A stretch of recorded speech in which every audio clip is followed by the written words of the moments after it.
Hello, Sue here from the Unicorn Advisory, and today I'm in one of my happiest places because I am going to nerd out with you all things tech and software for online business.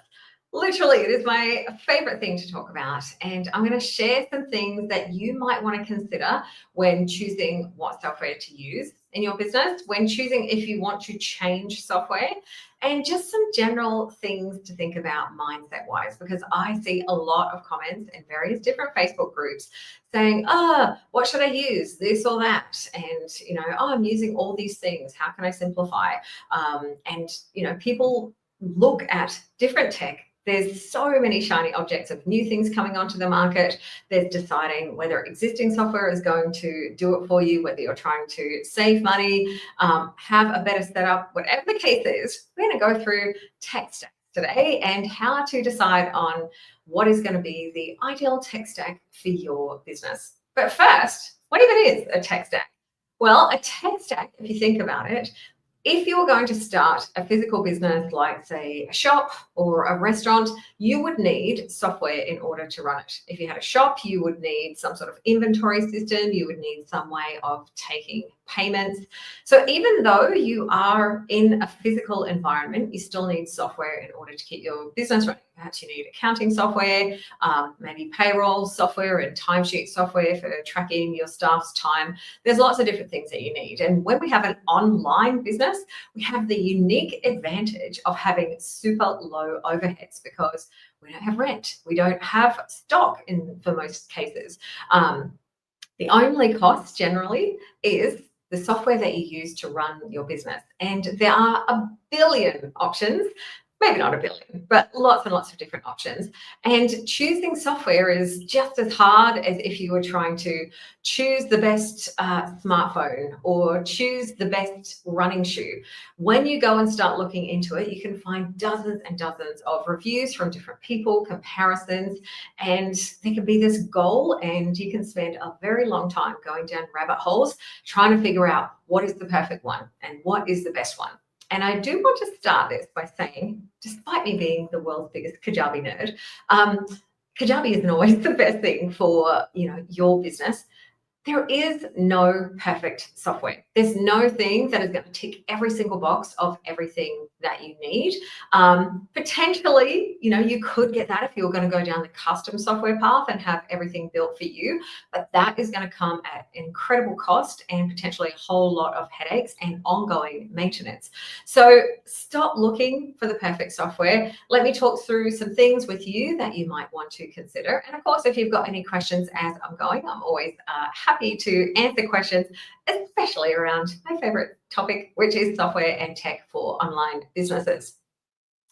Now, the thing is whether you decide to be super lean or you decide to have all the bells and whistles, what you've got to remember is that the software and the tools that you use, which I'm going to call a tech stack to make it easy, that needs to serve your business, and it needs to be the right things for your business and what you are doing, which could potentially be very different to someone else.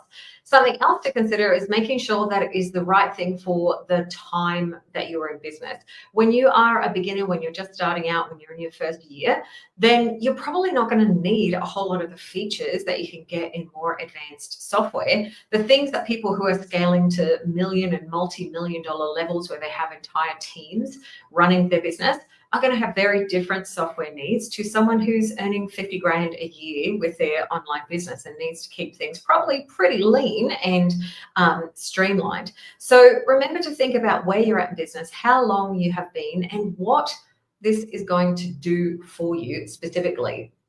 If your tools start overtaking your business and start giving you massive headaches, then maybe it's time to reconsider. And if you are at the very start and you are like, man, I have zero money, maybe you've just been laid off or you've got other financial stuff. I hear you. When I started, I was the scrappy queen. There are scrappy and simple ways to start.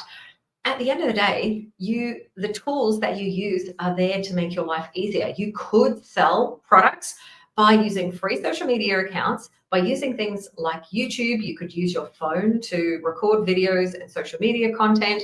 You could use free versions of apps. You could use a Google Doc and maybe a PayPal or a Stripe link to sell, whatever it is, whatever kinds of digital products that you want to have. So there are ways that you can do it for free or very, very cheap. However, when you're being super scrappy and you're using those really those free tools or lots of different things and you're piecing them all together, that does come at a cost. It's not money, but it is time. So you're either going to pay in time or you're going to pay in money. So if you're generating, enough revenue on your business, or you've got, an amount of money saved to invest in your business when you're starting, then it might make more sense for you to spend a bit more money on getting tools that are going to make your life easier.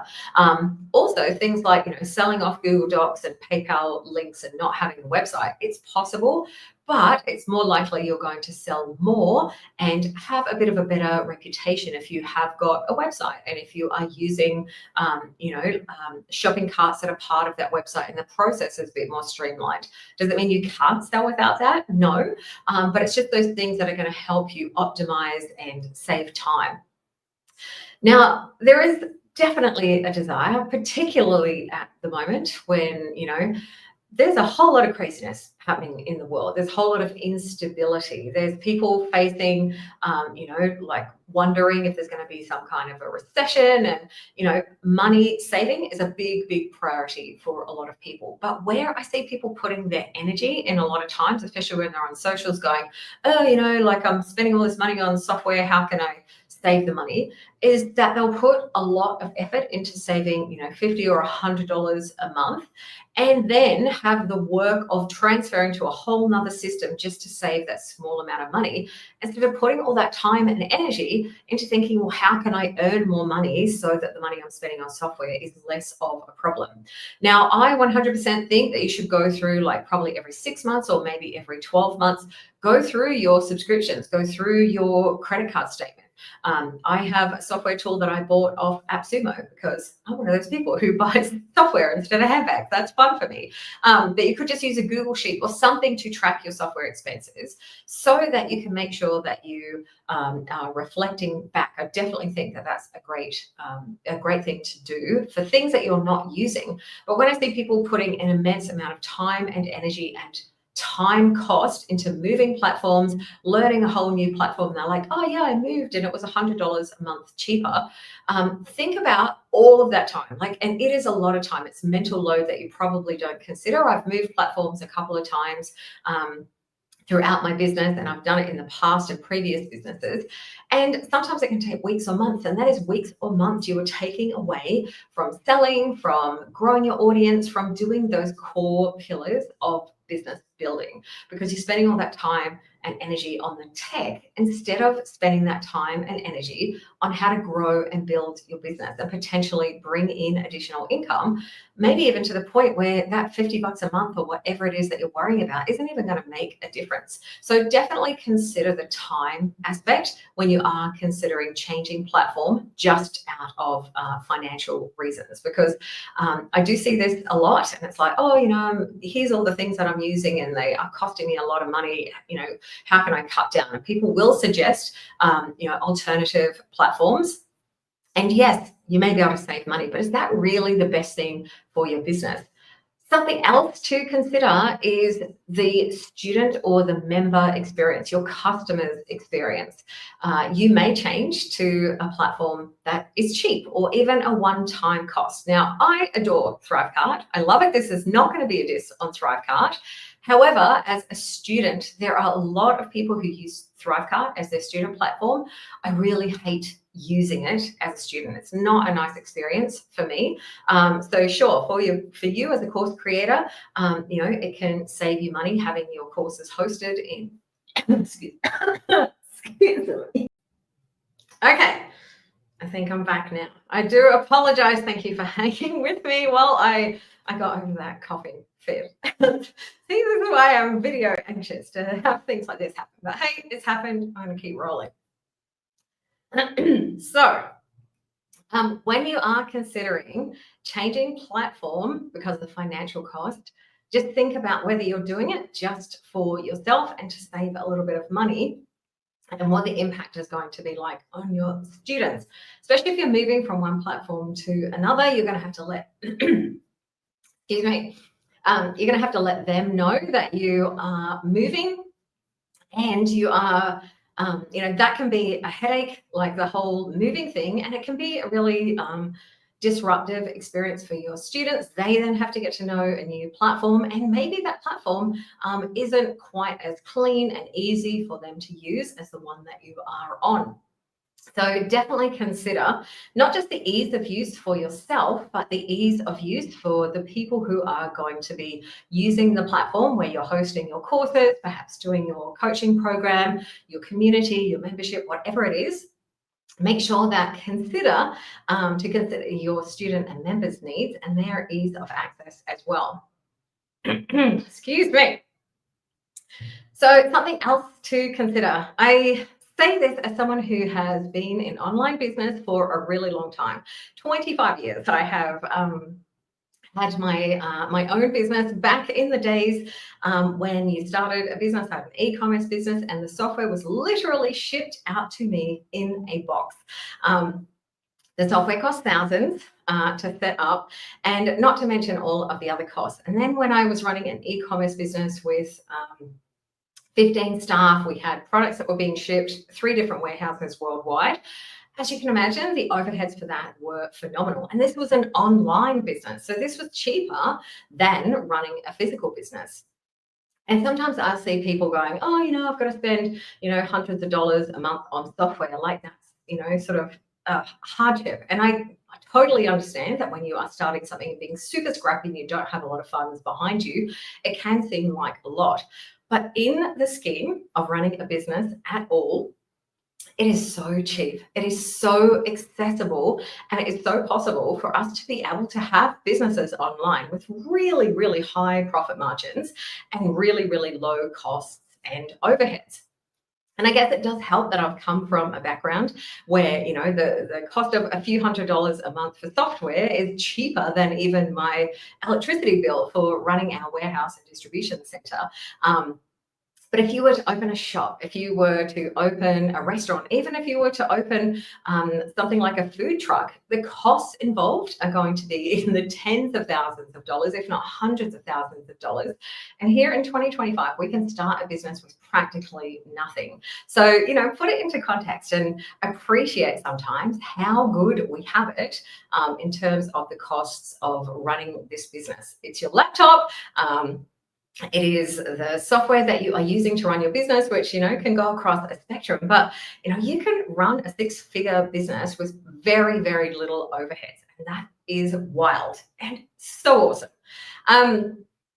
Now, I just wanted to go into the difference between not physical tools, all-in-one tools and single-use tools. Maybe not single use, like a piece of software that does one thing versus a piece of software that does multiple things, and at what stage and time each of those might be most suited to your business.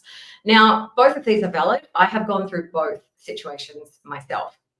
When I was first starting in 2019 with this course world, I had all the things because I was trying to save money. I had a Squarespace website that I was building my blog on. I had information on the website. And ConvertKit for my email.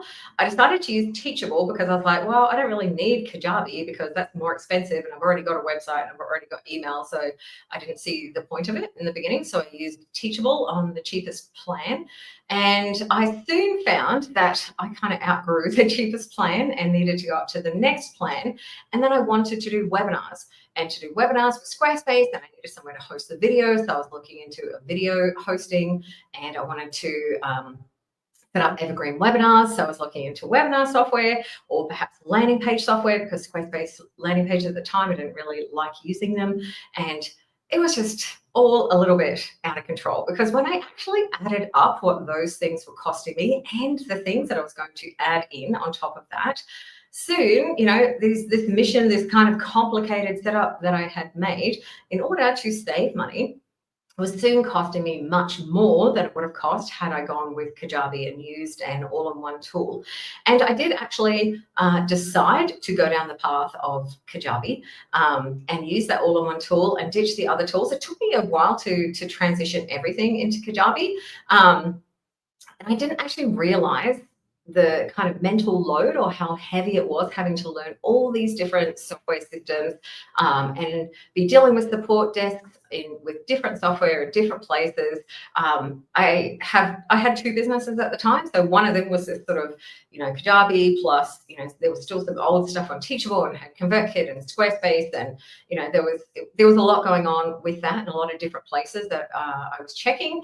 Plus, then I started this new business, and because it was brand new, I was like, well, I'm just going to chuck it all on Kajabi. And instantly, I was like, oh my gosh, it's so much easier just having one login and everything is just in one place. And it was at that point where I was like, all right, everything is coming into Kajabi because this is, just so much easier. So all-in-one tools are, things like Kartra, High Level, Kajabi, those tools where you can do multiple things in one platform. So with Kajabi, the example, you can have your website, your blog, your landing pages, your checkouts. You can use it to host courses. Now we can also host podcasts. You can have digital download products, coaching products. You can host your community. You can also set up an affiliate program.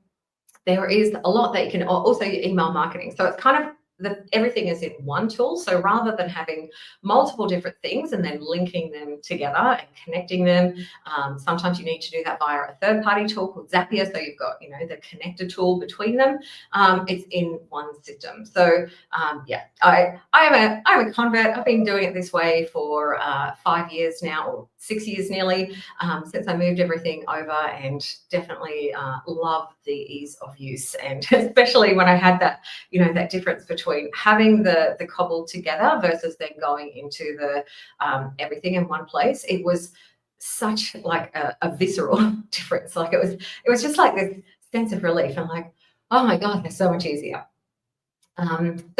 So I certainly test new software all the time. I use lots of different software as well. Like I said before, I buy software like some people would buy handbags. It's kind of like a hobby and a fun thing for me. Most people probably aren't that into software, but you can certainly experiment and play around with new tools. But for the main sort of core part of my business, I personally prefer having an all-in-one system. Now, something to think about when you are considering other tools and other software, or maybe going, oh, but this software has this and that software doesn't have that, is doing a bit of an audit on what are you actually doing in your business right now. Sometimes I'll find people are using software for what they might maybe do in 2 or 3 years' time. They're using the software now and they're not even using it, and paying a lot of money for something where they're only using maybe 5% of the features. So think about, what are you doing in your business? Do you have a course? Do you have a community? Are you offering coaching? Do you want to have a website? Do you want to have a blog? Is an affiliate program something important to you and that you intend on running, like now or very soon? A podcast, like whatever it is, really be honest with yourself. A, about what you're actually doing now, not what you want to do. And then B, what you're very, very likely to do in the next 6 to 12 months. And I say very, very likely because it's easy. I've done it myself to be like, all right, so I'm going to have a YouTube and I'm going to have a podcast and I want to do a coaching program and I'm going to have at least 3 courses and I want to have a community. I'm definitely going to do a blog, and then I'm also going to have a podcast, and I want to set up an affiliate program. And you've got all of these grand goals, but be really, really ruthless about what you're actually going to do. Look at those 2 things and then look at what software you need to do those things. Something else to consider is making sure that the software tools meet the importance in your business. Now, I'll give podcasting tools as an example. Say that your podcast was your number one form of marketing. Everything is going into the podcast. You are doing the podcast without fail, maybe daily or a couple of times a week or even once a week, but that is the main way that you are nurturing people, that you are getting people into your world, and your podcast is a big priority. For you, having podcast-specific software might be a really smart idea. There's probably extra features and functionality in paid podcast software that makes it worthwhile for you to invest in that. You are going to see a return from that. However, if your podcast is something that you're kind of doing on the side, like maybe you're just stripping the audio out of something else and you're playing around, you're like, oh, I might start a podcast, you're not sure where it's going to go, then looking for a tool that maybe has podcasting as a feature, even if it's not perfect and even if that feature doesn't have all the bells and whistles, if it enables you to publish a podcast and get it out there, because the podcast isn't like a big part of what you're doing, it's kind of like this add-on, then you need to worry less about having all the fancy features, because a lot of the individual software tools are going to have all the fancy features. It's how they differentiate themselves from each other. It's like, you can do this and that, and this cool thing, and here's a list of the 80 features that that it does. But you've got to look at what you're actually going to use. So definitely come at it from that angle as well when you think about what it is that you're doing in your business. So what actual software do you need now and in the next 6 to 12 months? Because you may find when you're a little bit realistic with yourself, it may not be quite as much as you think. And there could be some software or some, fancier versions. Maybe the fancy podcast software can be something that you want to bring in year 2, and something simple in the existing platform that you're using might be fine for now. And you're like, all right, I'll use the fancy version later. So be honest with yourself and really work out what you need in your business to be able to run it. Certainly, like I said, I love buying new tools. I love testing new things. But something that I've been really, really trying to do lately is when I start a trial of something or when I test out a new software, is I set a reminder for myself for 3 months' time. And at the end of 3 months, I'm like, all right, am I actually using this? Has this replaced something else? If I'm using something and it has replaced something else, then I remove the subscription for the something else. If I've tested it and I'm not using it and I haven't already done it, I cancel the subscription for the new thing. Now, for example, I used to use Loom a lot. I have thousands of videos on Loom, but then I have, for the last couple of years, been playing around with Teller. And when I first started using Teller, which is a screen recording tool, I liked it. But I had some things were a little bit glitchy, and so I wavered in between Loom and Teller. So I stopped using Teller, went back to Loom. Then I wanted to do something specific that Teller could do that Loom couldn't. So I went back to Teller, went, oh, hello, there's some new features. All right, I'm going to try this back out again. And now I've found myself using Teller all the time. So I've canceled my Loom subscription. So I'm not doubling up. And that can be something that you can do within your software to make sure that you're actually using the things that you have subscribed to and you don't end up with that software bloat. I definitely recommend to use trials and promotions of software so that you can use them before making decisions, especially for what I call the big ticket software, the things that you are going to use every day. So every day, it is fairly likely if you're running an online business, you are going to want to be logging in and potentially sending emails fairly regularly. You may have funnels that you're using. You may have pages that you're updating, blog posts, things like that, the software where you are using it regularly and quite a lot, and also the things that are running the core part of your business. You want to make sure that they are robust and that you're really happy with that decision.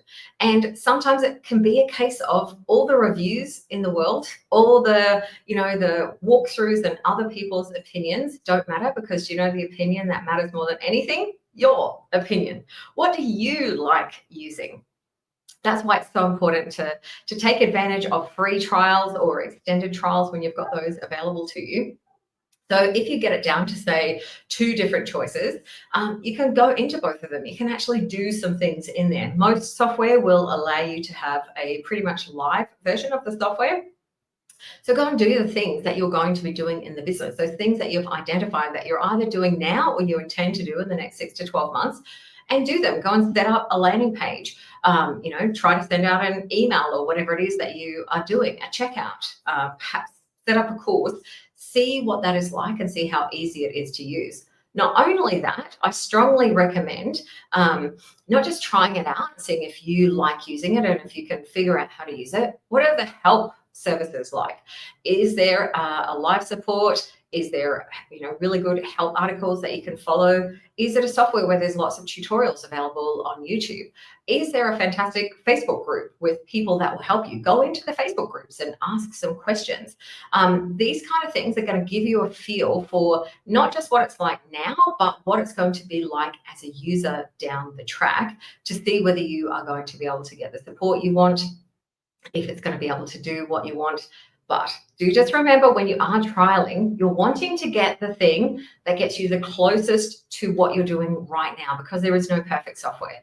There is no software that is going to do every single thing exactly how you want it, because everyone is running a different business. They have different needs, different priorities, and different softwares are going to be better at some things over the other. So definitely make sure to try and to test things out. And like I said earlier, I'm just going to reiterate this because I think it is one of the most important things when you are trying to decide what software tools to use.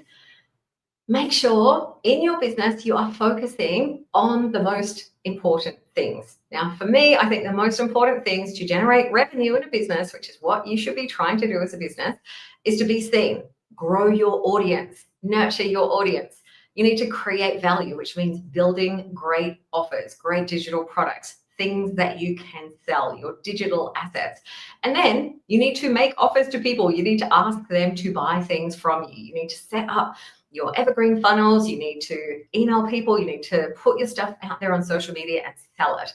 Those are the things you should be really, really focusing on, because that's what makes the difference. Software and all of those other things are just a distraction at the end of the day. Like I said, you could sell stuff off a Google Doc and a PayPal link if you really needed to, and that's what's going to generate revenue. Your software should support you, not take over you. So get something where you're like, yep, that is good enough. So that is my thoughts. You should be spending your time making offers and going down that path, not trying to find the perfect software. Personally, I love Kajabi. I've used Kajabi for around 6 years. I'm one of Kajabi's top partners, and I love helping people get set up on the platform.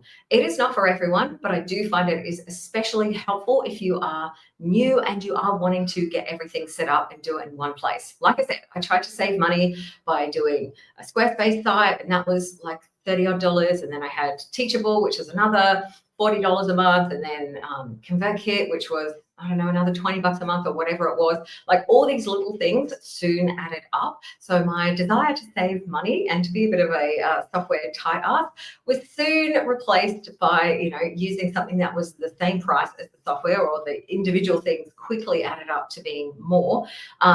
And I just found that ease, especially, trying to learn all the things. Like, not only are you trying to learn how to use software, but you're trying to learn how to create products, to sell and market products. Like, you are on a massive learning curve when you come into this creator economy. So, that's one of the reasons why I really recommend Kajabi. They do have a plan that starts from $89, which can help you get started, $89 a month. And next week, they are going to be doing an amazing sale for around a month, their best deal of the year to celebrate Creator Day. So comment below if you want me to let you know some info about that incredible offer that is going to drop on Tuesday, the 21st.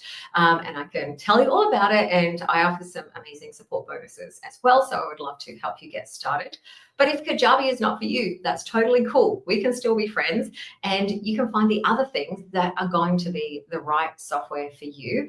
And, just remember, focus on selling, focus on making things to sell and then selling them and growing your audience, because that is what is going to help you be a successful business owner. Choosing the right software isn't going to make or break you. Actually doing the work to put your offers out there into the world and to say, hey, I've got this thing, please come and buy it. That's what's going to make the difference. All right, I am just going to pop up, if you do want to get details of my bonuses for the Kajabi deal.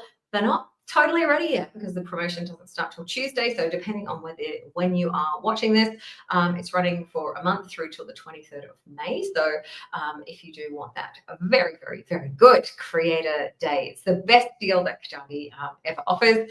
You can get my bonus stack as well. I'll help you get set up and go to theunicornadvisory.com/Kajabi. Thanks for joining me for another This Is What I Do. If tomorrow is going to be one that's another one of those personal ones, but it's personal, and I know I am not alone. I am not the only one that struggles with this. This is when perfectionism holds you back. If perfectionism is holding you back, if you are not getting your gifts and your knowledge and your offers out there into the world because you're trying to make it perfect, I've got a great episode for you coming up tomorrow. So please do join me. I'd really love to have you with me. You can see replays and grab free resources, anything that I've mentioned throughout this series at theunicornadvisory.com/this. And there's also a podcast as well if you want to follow along on audio. If video is not your thing, I get you. I'm a podcast girl myself. You can subscribe to the podcast and listen to the episodes there. My name's Sue McLachlan. I'm from the Unicorn Advisory, and I will see you next time. Bye-bye.